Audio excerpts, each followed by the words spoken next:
The one area the Niners improved the most this offseason, in your opinion?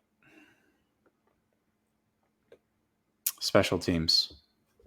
If Brandon Ayuk is the punt returner and Mitchell is the kickoff returner, that is a huge upgrade over anything they've had under Shanahan.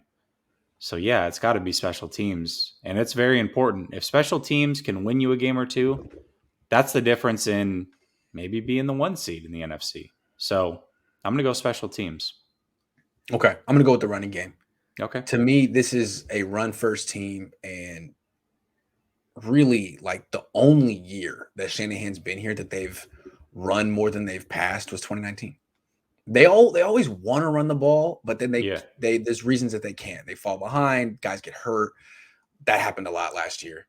This year, it's kind of like seems like they've doubled up at everything and gotten to the point where their running game is going to be fantastic. I think. I mean, they're like 5 deep at running back when Jeff Wilson Jr. comes back. They added Alex Mack, who I don't know if he's going to be that good, but he's definitely going to be better than whatever the hell they had at center last year. And then the whole threat of Trey Lance is going to take it over the top.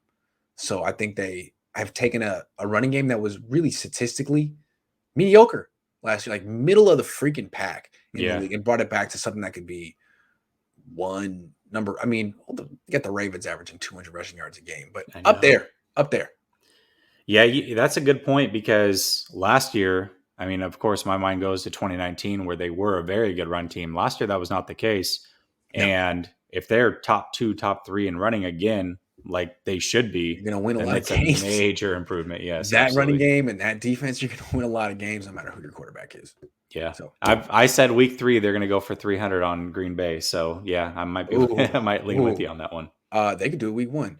Anthony says 49er fan says 89 from Mobile, Alabama. First time head coach and GM with head coach in control. No one to check head coach, draft and sign injury prone players, overpay players constantly, both get fired. Bieniemy, Bills coach, quarterback coach, offensive coordinator. Yeah. I mean, you got to say, like, if you just step back and stop trying to, give Kyle Shanahan credit because you know him so well and just be like, well, look, I mean, it's the classic missteps of a first-time head coach who was sort of given too much power. Like, the guy was 37 and you gave him the whole franchise, franchise. Absolutely. Listen, I don't know if it's a statement or a question. There's no question mark, so I'm going to assume it's a statement. I think it's a good idea if they struggle this year. I just don't expect that to happen. And if they got fired next year, not this year, Bieniemy's he's gone. Like, he'll be taken by somebody. So that's just not really possible. But I wouldn't be mad at it. As long as it's not Daboll. Daboll's extremely overrated. I do not want that guy to be our head coach. That's the Bills offensive coordinator. I think he's way overrated. Okay. A lot going on there. Only thing I want to say is I think it's important to remember that part of the reason Niner fans love Kyle Shanahan so much is he came after Chip Kelly and Jim Tom Sula. Yeah.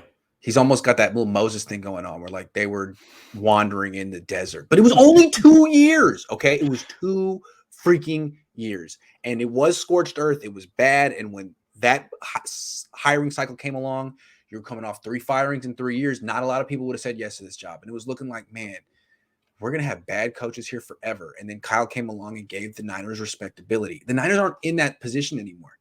They have a good roster. They have Trey Lance. There are a lot of people who would want to coach that kid. And if Kyle Shanahan, if all he can offer Trey Lance is a great system, that's not enough. There's going to be people out there that can offer a great system and a track record of developing young quarterbacks. I'm not saying Kyle can't do it, but there's going to be a line of people who have done it before and are waiting to do it again. And I'm not, maybe Daboll can't do it. He's got a good track record. This guy's saying Ken Dorsey. I don't know if Ken Dorsey can call plays, but he's got a good track record. Bieniemy's got it. There's going to be people who can say, look, I did it here. I did it here. Already in Atlanta, they signed that Arthur Smith guy. People, he's got like the most generic name of all time. He's definitely not a Shanahan. His name is Arthur freaking Smith. But he didn't resurrect Ryan. He's a Madden creative coach. Yeah, he didn't resurrect Ryan Tannehill's career. He got it going at 30. And now he could do the same thing for freaking Josh Rosen. He could get a late career renaissance for Matt Ryan, not just because of the system. So I'm just saying, Kyle. It's a good point. I mean, developing Trey Lance is the most important thing right now for this team. Brandon says, would you be surprised if Trent Sherfield led the team in receptions yard? Yes. Yes, very. Yes. He's going to be a good player, though. But, I mean, Kittle's still here. Although, I mean, I guess he's pointing out that, like, people get hurt. Yeah, that's true. Trent Sherfield had 5 catches last year. It's worth pointing out. Hey, Larry Fitzgerald backed him up. He did. Oh, he's good. I'm just saying 5 catches. Let's just let him get to 6 catches before we get him leading the team. Rich says Bosa and Ford back are the largest improvement for this year. Oh, yeah. That's a good one. It's a very good one. Yeah, defensive line. Good call. Ahmed Ali says, thinking of out of the box, I feel like the pass game has been the most improved just because of Trey Lance. Now the wide receivers can actually play like wide receivers. True. It's true. That's a good point. Let's see if they let him throw, though. Kyle's so stubborn, man. It's a good thought outside the box, especially because he's not starting. I mean, that's basically you saying that he is going to start early in the season. So I like it. My question with Lance, though, is like, can these receivers catch his passes, or do they have to get guys with better hands? Also, can these offensive linemen block in pass sets? That's another thing, and that has nothing to do with either quarterback. Can they? Because they're definitely run blocking specialists. Move the launch point, Kyle. You've heard that a couple times on this show. I talk about that a lot on Twitter, and people give me these straw man arguments like, well, if you roll them out to the side, you cut the field in half. Who cares? That makes it easier on him as a passer. What do you mean? True. Also, first, it doesn't always. The first completion at Lance's preseason, he rolls left, stops, throws right. If you have an arm like that, you can move the launch point and still get full field reads.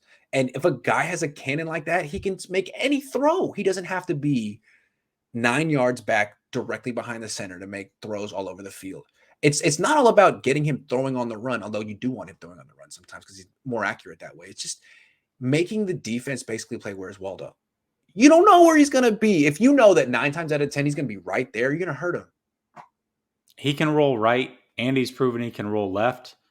And you're right. I mean, usually the play breaks down on the backside when you roll one way or the other, and he can make teams pay with that arm.